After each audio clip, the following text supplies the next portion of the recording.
రాఘవ్ ఒక్క నిమిషం, మీరు ఈ బ్లేజర్ వేసుకోకండి.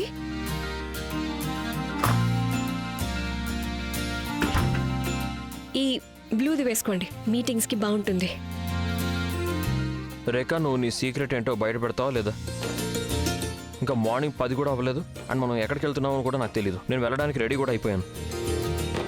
సో నువ్వు నాకు ఇప్పటికైనా చెప్తావా లేదా? రేఖ, నాకు తెలిసి మనం రాఘవ్కి మొత్తం నిజం అంతా చెప్పేయడం మంచిది. అప్పుడే తను మెంటలీ రెడీగా ఉంటాడు. కానీ పిన్ని గారు, మనం చెప్పిన తర్వాత ఆయన రాను అంటేనో. కానీ మీరిద్దరూ సస్పెన్స్ పెంచడం ఆపేస్తారా?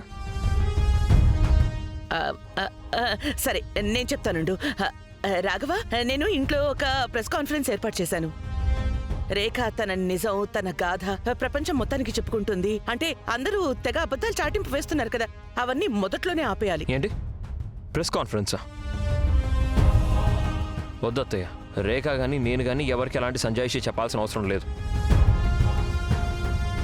అండ్ మనం దీని గురించి ఎంత ఎక్కువ మాట్లాడుకుంటే ఆ విషయం అంత పెద్దదవుతుంది.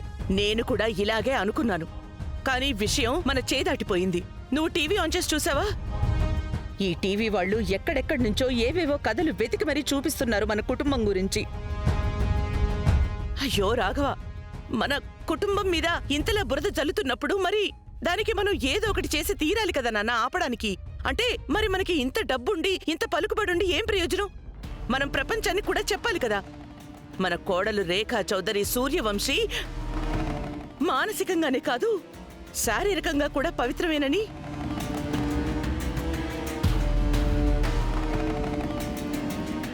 రాఘవ్, ముందు నాకు కూడా ఇది కరెక్ట్ అనిపించలేదు, కానీ తర్వాత నాకే అనిపించింది మన కుటుంబానికి ఇలా చేస్తేనే మంచిదేమో అని. మనం అందరికీ నిజం చెప్పి తీరాలని.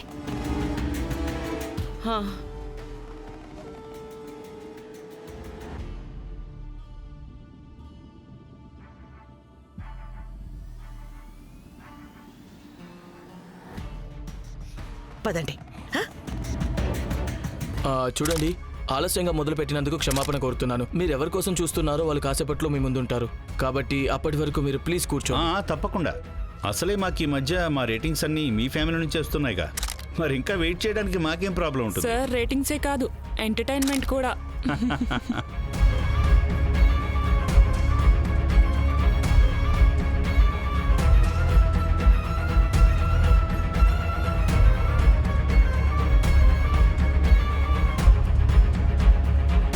కూర్చున్నానా?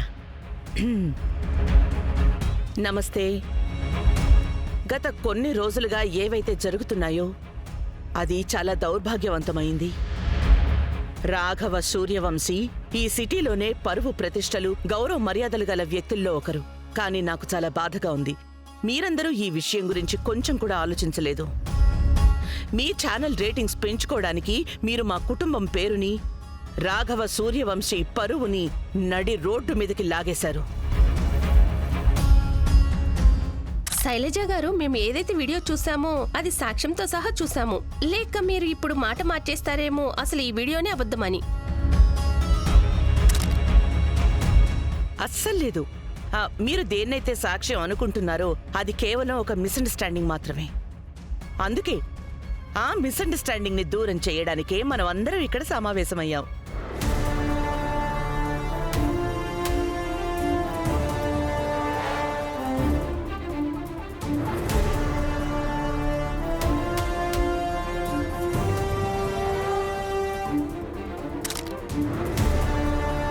ఇతను ఇక్కడేం చేస్తున్నాడు?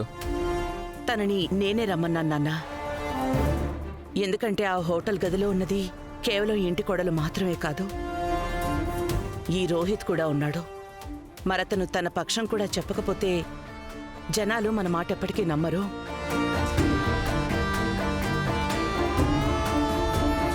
పోనీలేండి, మంచిదే. ఈ రచ్చకు సంబంధించిన వాళ్ళందరూ ఇక్కడికే వచ్చేసారు. మర్యాదగా మాట్లాడడం నేర్చుకోండి, ఇక్కడేం రచ్చ జరగలేదు.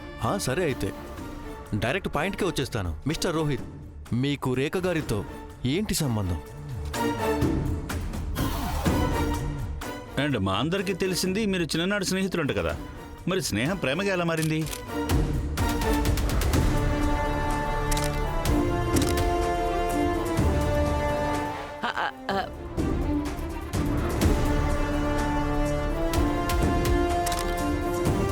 రాఘవ, మీ అత్తయ్య మీద నమ్మకం ఉంది కదా నీకు? నేనేం చేస్తున్నా అన్నీ బాగా ఆలోచించి చేస్తున్నాను. మీరందరూ ఒకటి తెలుసుకోవాలి అనుకుంటున్నారు కదా, రేఖకి రోహిత్కి మధ్య సంబంధం ఏంటి అని. తీసుకురండి.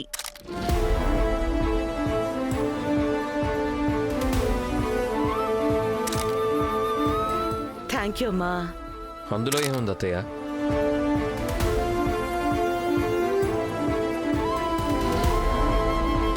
ఇక్కడ అందరి నోళ్లు మూయించడానికి ఇదే అన్నిటికన్నా బెస్ట్ రేఖ. మీ అందరికీ ఇది తెలుసుకోవాలని చాలా ఆతృతగా ఉంది కదా. రోహిత్కి రేఖకి మధ్య ఉన్న సంబంధం ఏంటని నేను చెప్తాను.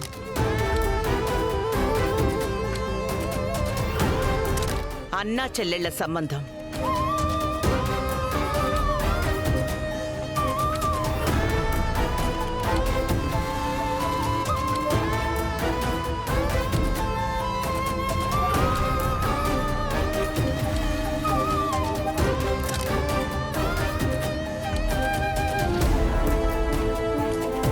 ఇదిగో అమ్మ రేఖ, రోహిత్కి రాఖీ కట్టే. అందరికీ చెప్పేసి మీ ఇద్దరి బంధం ఎంత పవిత్రమైందో, నీ చరిత్ర నిర్మలమని, దానికి ఎటువంటి మచ్చ పడలేదని. తీసుకోమ్మా.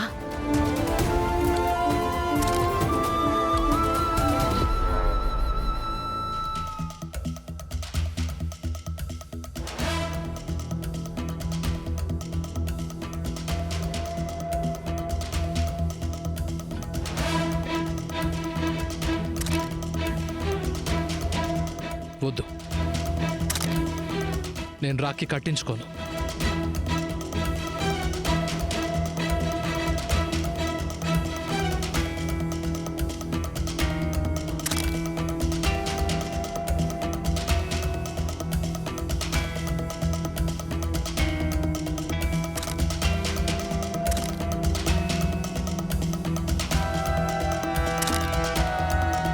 అరే, మీరు చాలా వింత మనిషిలా ఉన్నారు. మీకు రేఖకి మధ్య బంధం పవిత్రమై ఉంటే మీరు ఆ హోటల్ రూమ్కి ఆవిడని ఫ్రెండ్లా కలవడానికి వీలుంటే మరి రాఖీ కట్టించుకోండి. అలాగే మా అందరినీ రాంగ్ అని ప్రూవ్ చేయండి. What is the problem? నేను మీలాంటి పరాయి వాళ్ళకి ఎందుకు సంజాయిషి చెప్పాలి? నేను నా పర్సనల్ లైఫ్లో ఏం చేస్తానో, ఎవరిని కలుస్తానో, ఈ విషయాలన్నీ అసలు మీకెందుకు? నేను రేఖతో ఎందుకు రాఖీ కట్టించుకోవట్లేదంటే, రేఖ నేను చిన్ననాటి స్నేహితులం. అండ్ నేను ఈ బంధాన్ని ఎవరో చెప్పారని మార్చాలనుకోవట్లేదు.